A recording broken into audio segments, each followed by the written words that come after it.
Hi, everyone. Ronnie Rowe back again for another week. Ronnie Rowe Designs to talk about cross stitch, particularly my designs, and continue on where we left off last week on the video. What we're going to cover today, I'm going to talk a little bit more about the new design I'm coming out with. You know, I told you about trying to get the shading and trying to get some things. Well, anyway, I've worked on that a lot this week, and I'm to the point right now where I'm gonna get ready to cut my material, and that should be. And I'm gonna show you tonight exactly how I do that in a video at the end of this. But anyway, hope everyone had a great week. Last week, I was telling you about how I got started in counting cross stitch, and where I left off was I was just doing the black and whites, and I was going to Williamsburg, the three shops that I was selling my just black and whites to. And from there, we went to color leaflets, all of the Williamsburg designs like this. And of course, the back and the outside front cover of these booklets. How did we get there? Sometime after I had done a lot, not a lot, but several of the Williamsburg buildings, a shop owner up in Lightfoot, close to Williamsburg, Sherry Barnett at the soap and candle factory, asked me to come up one Sunday afternoon. Some people were coming in for wine and cheese, a little get together. Some people from Just Cross Stitch magazine were coming in, and she'd like for me to come up and bring some of my models up and show and just display. And I told her, sure, I'd come up there and we'll talk about it. We'll see what's going on. So I was kind of interested. So I went up, and the people from Just Cross Stitch magazine happened to be um, Phyllis Hoffman, Wayne Hoffman, and all of those folks from Hoffman Distributing Company, which we know of today, does distribution for a lot of folks in the needlework industry. Well, I'm up there, and I got talking to Phyllis Hoffman, and she looked at my designs and wanted to know, asked me if she liked them. As a matter of fact, she liked Williamsburg, not necessarily just my designs, but she was a real fan of Williamsburg, Virginia, everything colonial in that area. And she asked me who was distributing my work, and I told her, I said, me. I'm the only distributor. I get in my car practically every Saturday and drive up here to bring my one-page patterns to these three shops. And she liked them, and thought they were good enough. So she told me at the time, she said, if you put those in color, four color process, put them in color, said, I'll distribute them for you.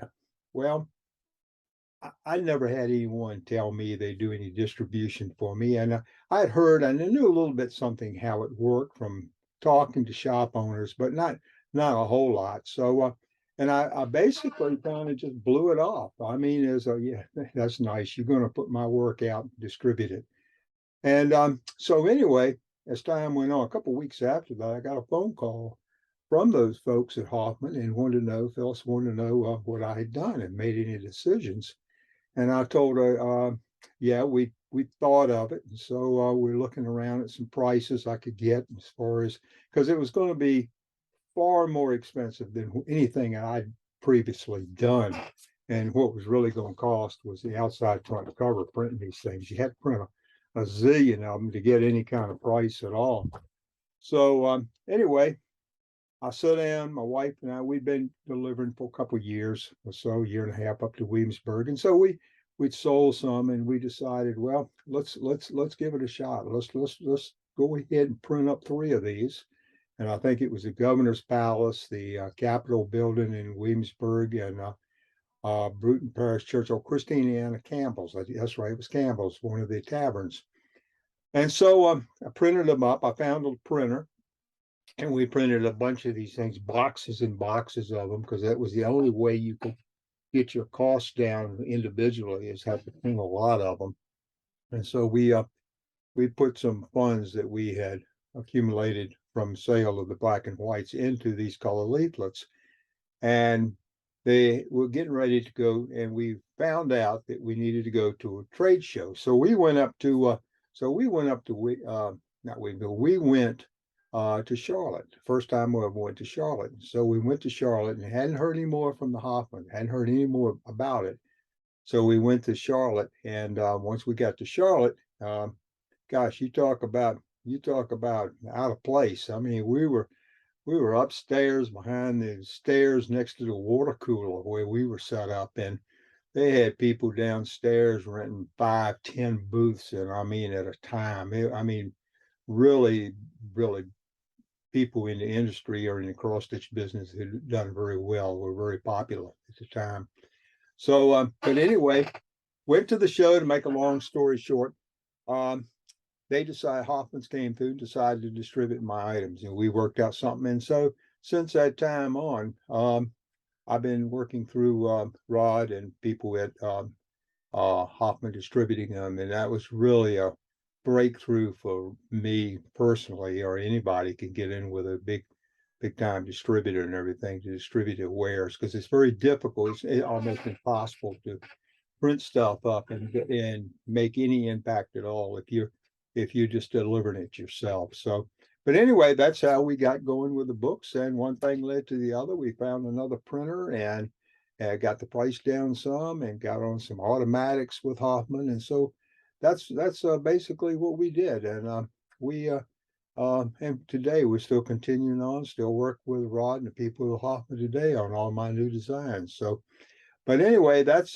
was really a stepping point for me, Ronnie Rowe Designs, to make the next step was picking up a distributor, or having a distributor pick you up. I thought that was extremely, very, very helpful, very important to me if you wanted to do any more with counter cross stitch. Even if I hadn't gotten a distributor, I was still going to go ahead and do the designs because I was loving doing what I was doing. I liked coming up with something to see if I could do it. I thought that was pretty neat. So anyway, that's where we were on that.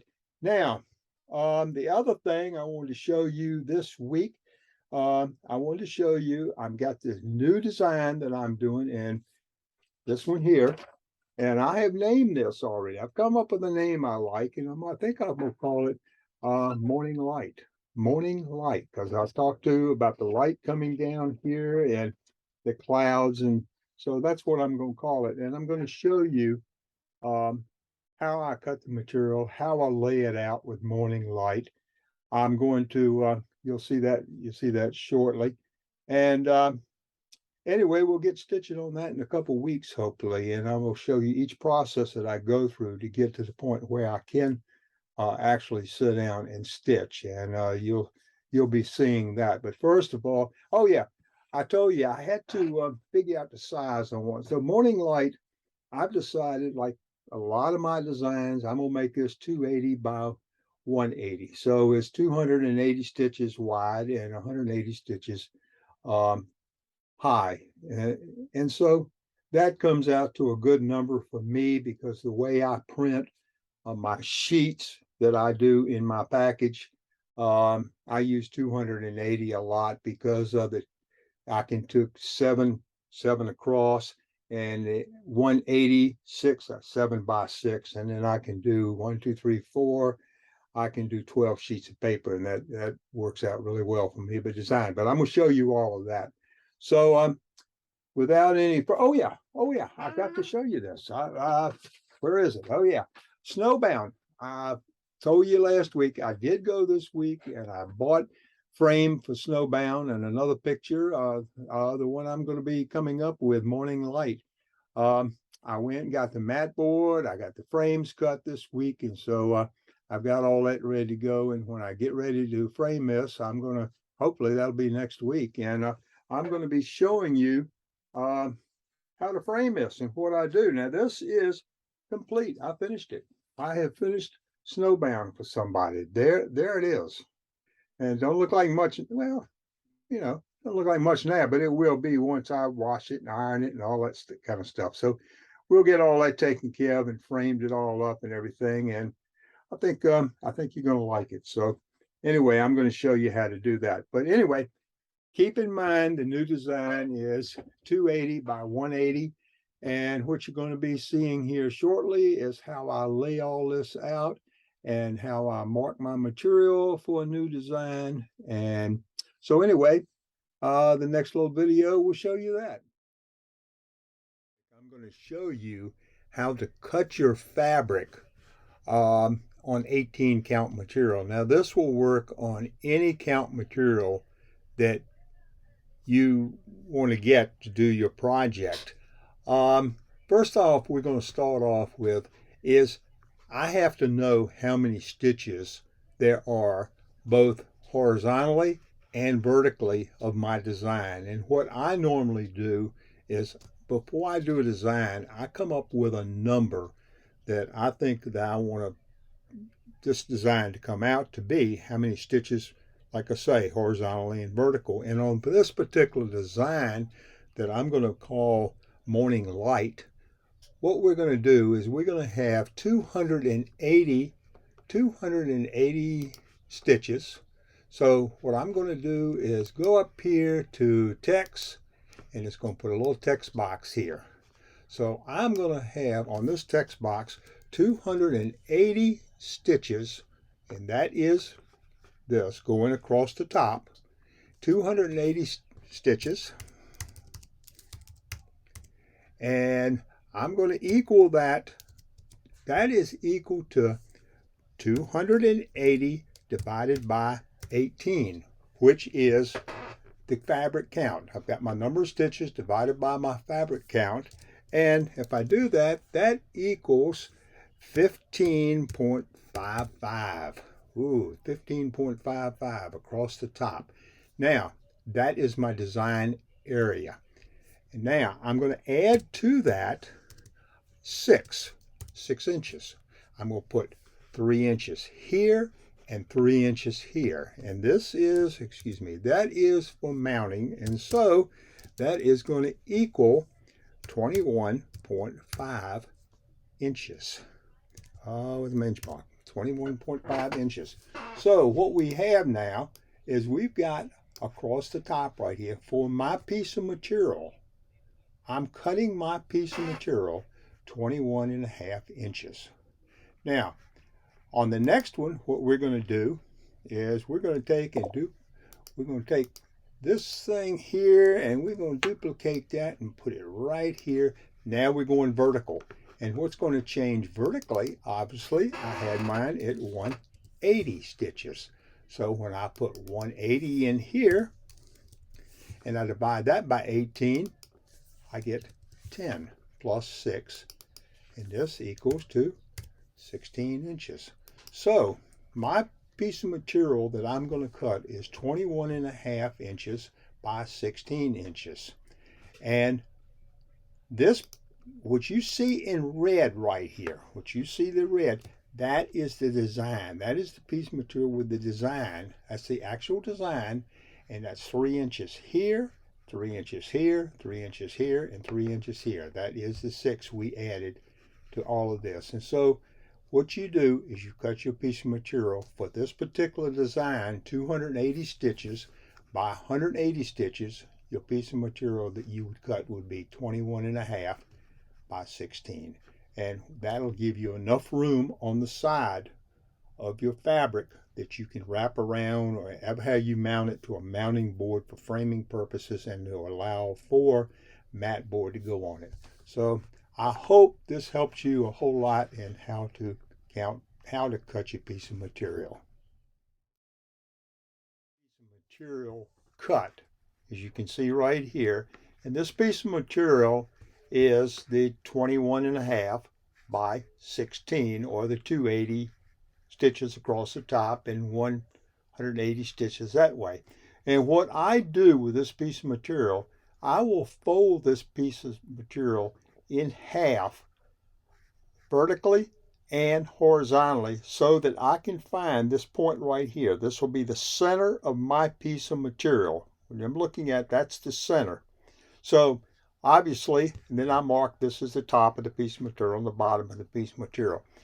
From this center point right here, since I'm going 280 and half of those stitches are this way, half of them obviously are to the right, that's going to be 14 10 by 10 squares this way and 14 that way. So I'll count over 10 here, 10 here, and I'll put a blue mark with my marking pen until I get 14 squares going to the left.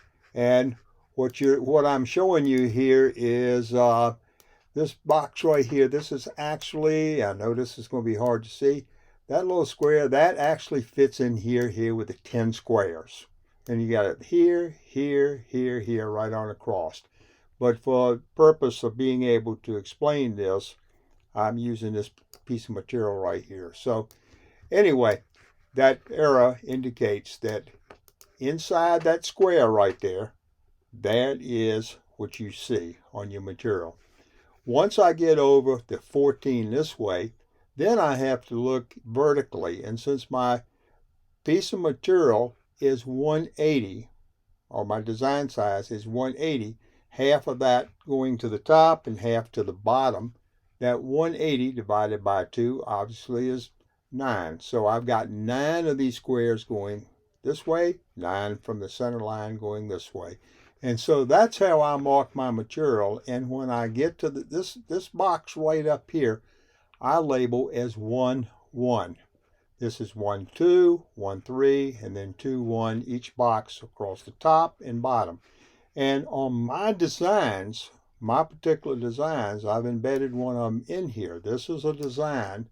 And so, as you can see right now, on this particular design, this is the upper left-hand corner.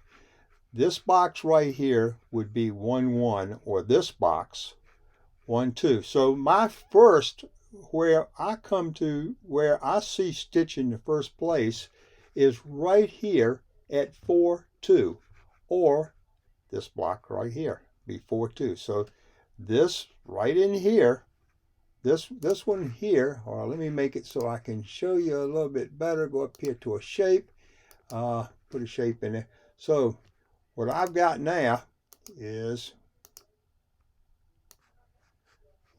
4, 2, so 4, 2.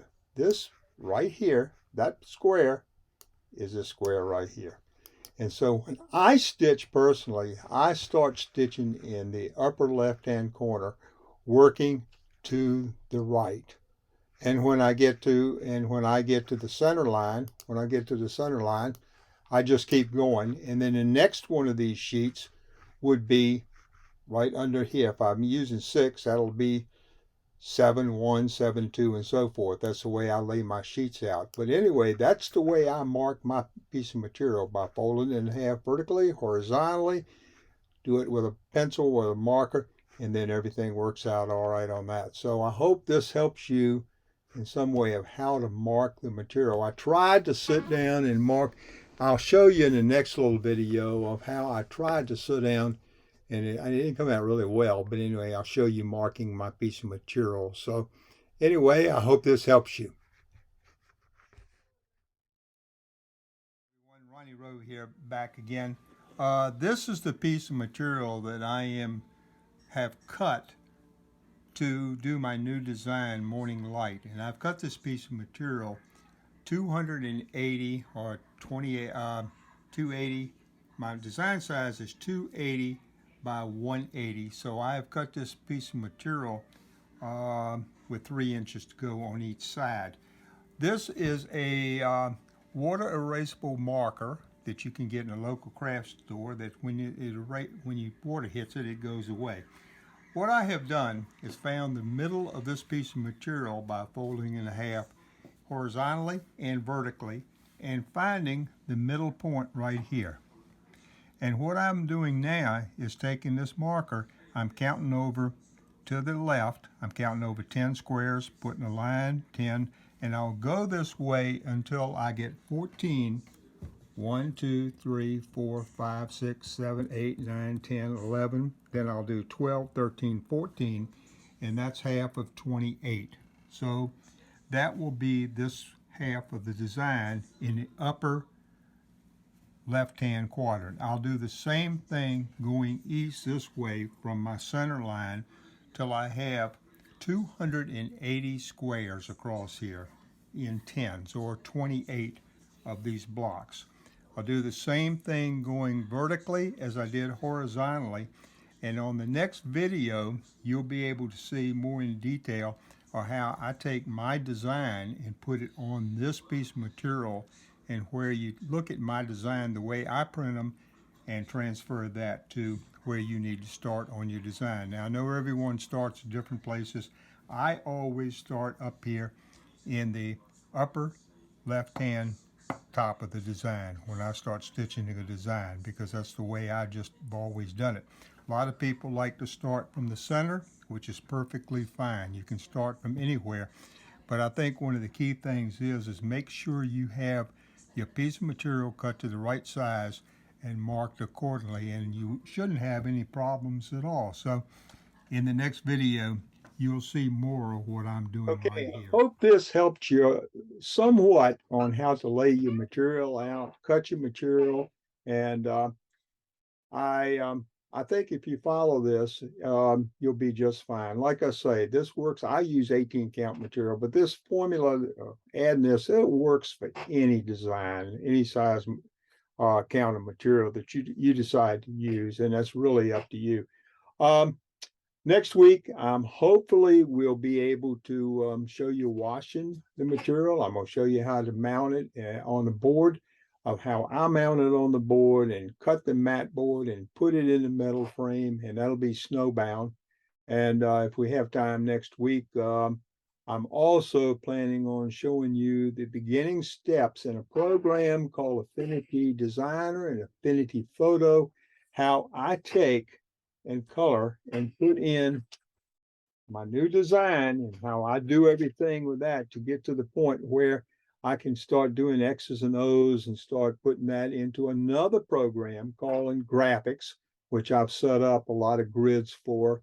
And I'll show you that, imposing that on top of the color work that comes out of Affinity Photo. So anyway, that's what's coming next week, or in the future, hopefully next week. So anyway, thank each and every one of you for tuning in this week, and I hope this has been informative. I've enjoyed it. So anyway, hope you have a great week, and please be safe, and I'll see you soon.